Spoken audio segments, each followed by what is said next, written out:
And really, when I feel like I'm tired, I just take a break. Like, I know that what I've learned, and I think that this is also what the naked philosophy, I think that, on the surface, people think, okay, the naked philosophy is about being real and being authentic and no, it's about actually challenging the illusion of perfection. And I think that is the core. I think if you understand that perfection is a myth, it's an illusion, it's something that doesn't exist, I think kind of affects the way that we do things and the way our expectations and how we see life and all of that. And so for a lot of times when I set things, for example, deadline for myself, and I'm the person whose integrity is very important to, and I want to meet my deadlines and I want to do what I say I'm going to do. At the same time, I understand that life happens. And I understand that I might be struggling with internet for like 3 days, right? And I might be sick, or something, or I just might not be as productive as I want to be because I'm just overwhelmed. And while before I would be nervous or I would be worried or I'm missing deadline and I'm trying to kill myself and I realize that, well, if it doesn't go out today, it doesn't go out today, Alex. Like, nothing is cast on stone. Like, so sometimes you create a goal, but then you want to go back and say, hey, let me look at this thing again. Do I need to adjust my timeline? Do I need to adjust my goal or my deadline or whatever it is? Just so that, and I've started saying that things happen when they're supposed to. So, for example, the book that came out today was supposed to have come out last year, right? So it was meant to come out. It was meant to have come out last year, but then we had a bit of challenges, and which is typical of any project, right? And at first, we would be worried about it. My partner's like, "And I'm like, hey, hang on a second. If it doesn't come out this year, so what? Like, right? It will come out sometime, and people will still buy it anyway, right? We just need to figure out when it will come out." So I've learned. I think that for me now helps me to handle stress. Like when I feel overwhelmed, I'm like, okay, just pause a little. Take a break, okay, fine. Does it have to come out today? Does it have to be today? Does it have to be right now? If it doesn't have to, right, then it doesn't have to. There's something that my father taught me, like from doing events, right? Because my dad is, used to do big award shows and stuff like that. Mm-hmm. And of course, you know how it is scripting events, right? And it's only the producers that know what is supposed to happen. The audience don't know, right? So let's say the audience don't know what is exactly supposed to happen. So let's say somebody was supposed to come down the roof, and for whatever reason, the machine that was supposed to pull the person down from the roof just starts to malfunction, right? They could have the person move on a cart on the stage, or they could change the entire production, and the audience would still cheer because they did not exactly know what was supposed to happen. So as a creative, I found out that, it is that creativity, or should I call it, like everything is, as long as it's within my control, I have the liberty, right, to change, to flip things and to change, to change things and to change the design or to change the timeline or to change, whatever it is of the original plan, because I do have control of that. And because I understand that, perfectionism, like I understand that it's up to me to fix that. Then it kind of manages how stressed I feel that things are not going exactly the way that I plan, if that makes any sense. So I me knowing that, I've learned, okay, this wasn't working, or this isn't working. Okay, fine. Can we try something else? So it's kind of like more solution focused in a sense. So when I'm feeling overwhelmed, I take a break. And when I take that break, I think I come back usually with clarity. I'm like, okay, maybe we can try this. Let's do it this way. Let's see. Yeah. Nobody knows. Nobody knows. Sure. Yeah. Are those times when you come across younger people, either as like a student or somebody else, what advice do you give them about what it's like to enter the real world? And what advice would you give them that they should totally ignore that is completely crap? Okay, what advice? Okay, so this is a double question. Let's see. It is a double question. I like doing double questions.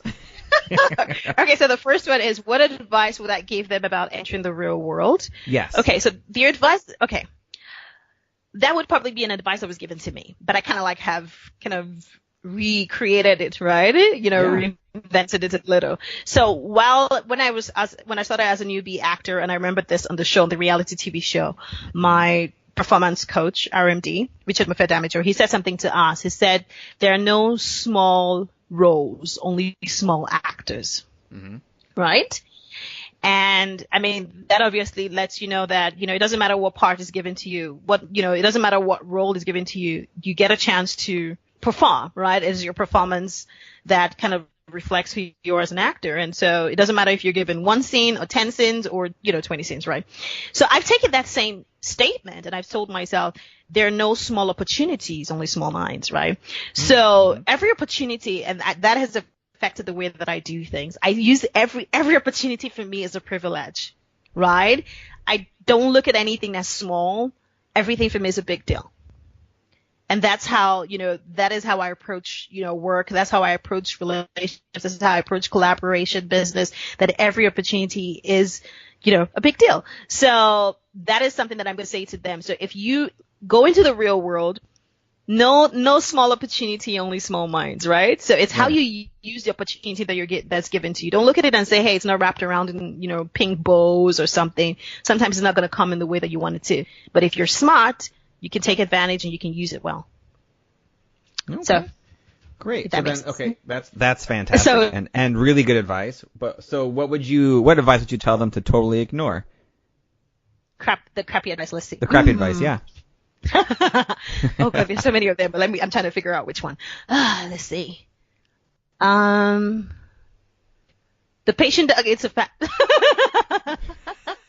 I'm sorry, that was so funny. When you say the patient dog eats the fattest bone, yeah, like what? Like the patient dog doesn't get any bone at all. Like, okay, that's a joke, but seriously, I'm like, what? Like, okay, no, okay, that's a kid. But seriously, let me think of bad advice. There's just so much. Oh God, there's so many of them. Like, you see all this. There's so many things you hear and you see and you're like, what? No. Yeah. Let's see. Oh God. It's so funny that I've over the years I've become so hot, like, I don't know. Again, that's something that's happened. It's funny because I kind of went from being kind of like a pessimist to being an optimist.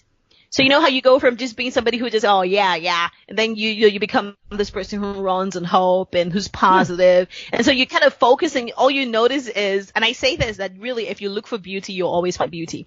So it's funny how you don't really, it's hard for me to be drawn. Bad advice? Yes. Like it's hard for me to be, it's funny. I told the story, and I know we don't probably have too much time and I talk a lot, gosh, But I remember saying this, that I attended a webinar a few days ago, and I shared this on Facebook. I said I attended a webinar a few days ago, and when I attended it, I kind of was like, oh my God, this thing is filled with fluff and rah-rah, and just, this supposed superstar host is just talking. I wasn't impressed, right? At the beginning of it, I was like, okay, he's just talking like, oh, like what, I've heard all of this before. It wasn't telling me anything that I didn't know, while everyone else was cooing, ooh and ah, and all of that. But you know what?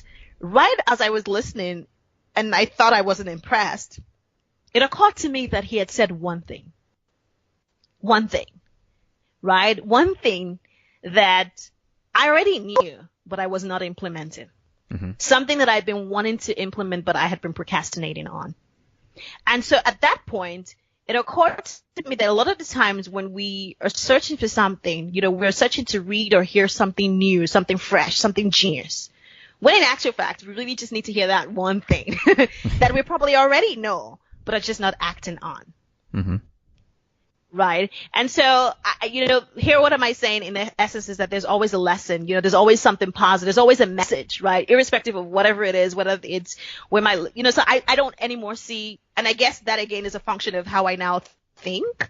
Because even though initially I was thinking, oh my God, I'm not impressed, I'm thinking, wait, hang on, this guy just reminded me of something that I'm supposed to do and I've been trying to do and I've forgotten to do for the last 2 years. And so in other words, I walked out of that webinar with something that I needed to do and I immediately went to act upon, which I probably hadn't procrastinated. So there was it wasn't a waste of my time like I thought it was.